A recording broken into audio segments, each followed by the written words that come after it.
Doctor प्रधान लंबा संघर्षमय यात्रा थिला तृणमूल स्तर संगठन से कार्य आरंभ करिकी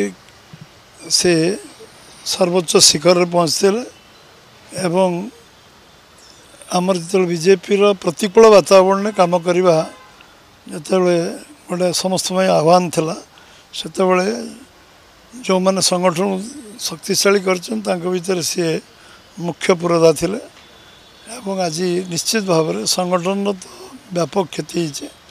एवं निश्चित भाव समाज आम अंचल ओडिशार देशर क्षति ओडिशा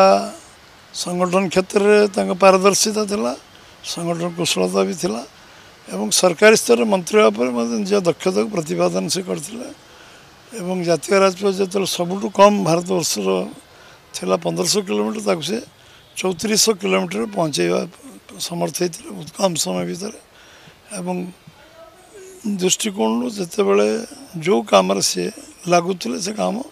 निष्ठार सहित धैर्य सहित करुले एवं निखुण भाव योजना को से चरितार्थ करुले भाई जन व्यक्तित्व को पार्टी निश्चय बहुत दिन मन रखा प्रेरणा उत्साह कार्यकर्ता को निश्चय उत्साहित कर निश्चित भाव में आत्मविश्वास दब।